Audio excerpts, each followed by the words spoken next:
Hi class, welcome to another tutorial on CS384. This time we will see if-else in Python. If-else in Python is exactly similar to C, okay, with some slight modification in the syntax. And here you will learn how the Python indentation actually works. Okay, so in the last lecture you saw how the equality, less than, greater than, all these kind of work. So this time we will begin with very simple example. Let me comment out the other part of the code. Okay, first let us check the output of this and then I will explain you how and why things actually came like this. So I am defining A as 21, B as 10, C I am not using right now, let it be 0. So what was this evaluating to? A equal to B, because 21 is not equal to this. So basically this will evaluate to false. Okay, if you want to check, let us check it once again. Okay.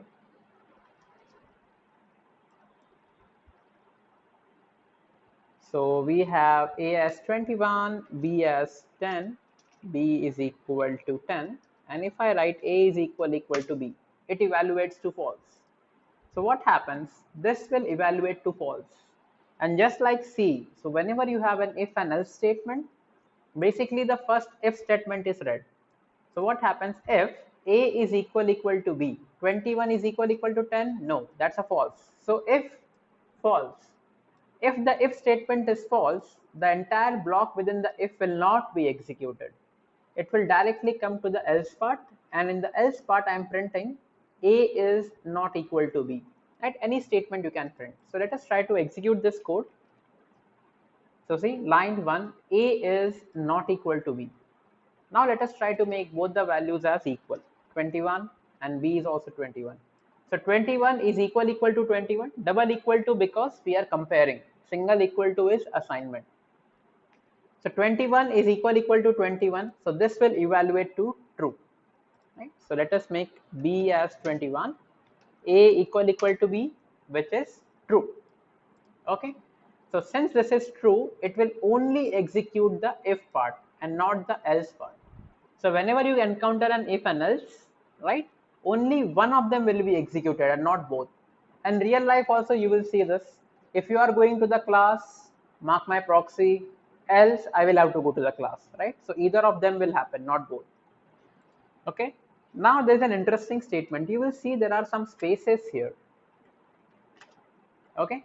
Let us try to print multiple statement in Python. So let us try to print here CS384 course.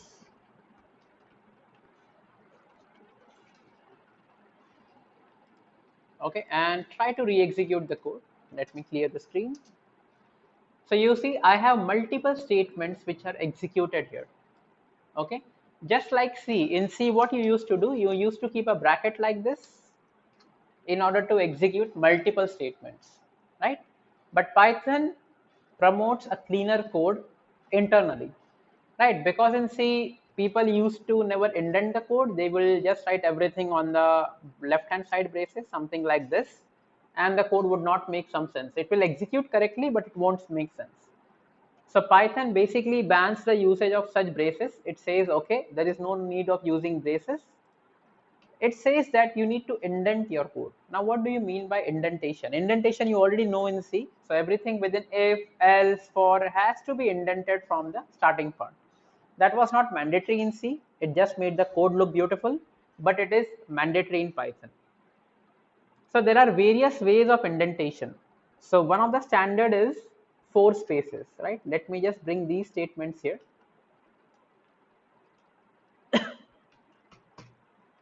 Okay, so technically what happened, I wanted this statement to be executed if was true, else I wanted this statement to be executed. Now Python says that if you want to execute a statement on respect to some condition, indent those, right? So first let us check the output of this. This will definitely give an error. See, it says indentation error, expected an indented block. Now what does this mean? So it is saying an indentation error. It is not saying a syntax error. It is saying indentation error, right? Because the syntax of print is exactly correct.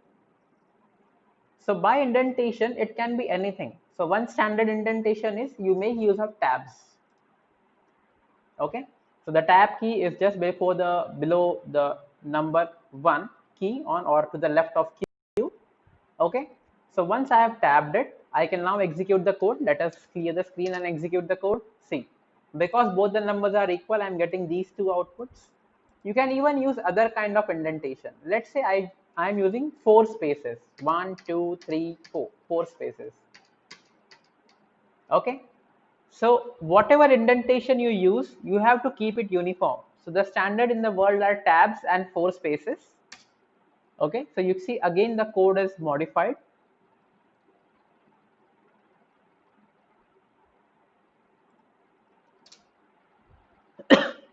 Okay, so why indentation is important? Because if you don't indent the code, right, Python will assume that it is not a part of the loop. So for example, let me remove the else for time being. So here what I'm doing, I'm having both as 21, and if a is equal to b, which evaluates to be true, both the statement will come on the screen as we have seen, right?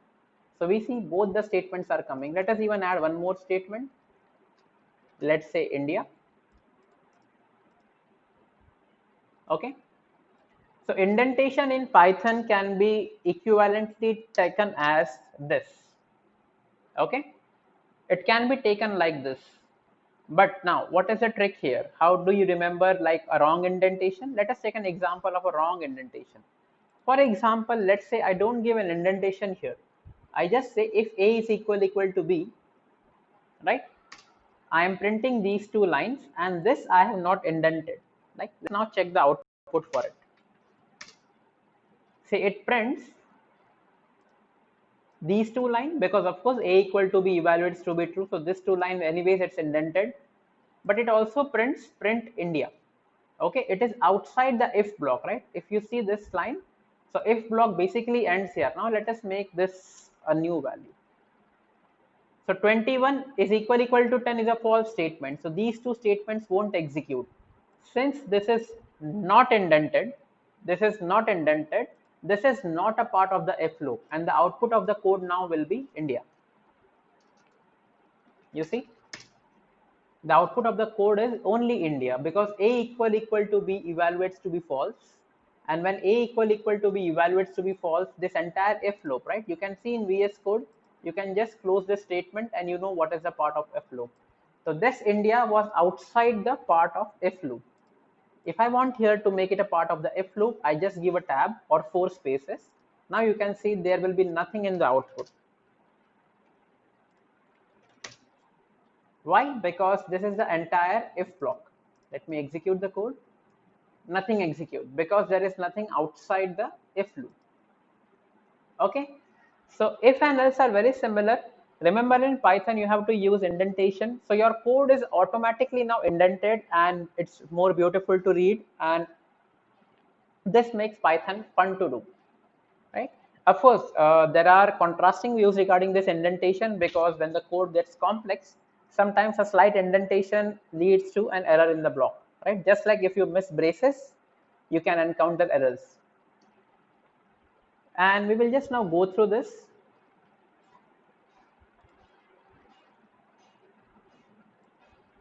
The original code. So this is simple. If else, we will just see a is equal to b. So 21 and 10. So 21 is equal to 10. No, it's a false statement. So the else block will execute, right? This block is executed.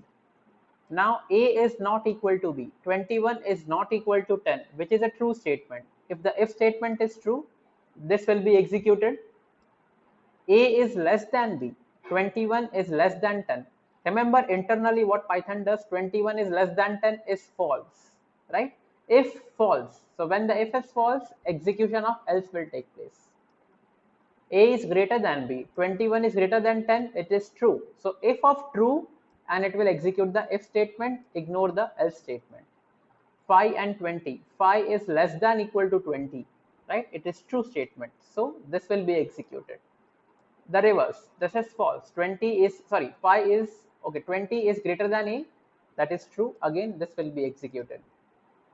So the same comparison operator, and hence I showed the comparison operators in terminal first.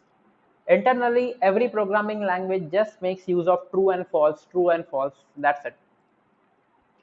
So let us run the code. So should not be a tough thing to analyze. A is not equal to B, A is not equal to B, A is not less than 21 is not less than 10, 21 is greater than 10, A is either less or equal to B, right? Because A was higher in the second case and B is greater than equal to B, right?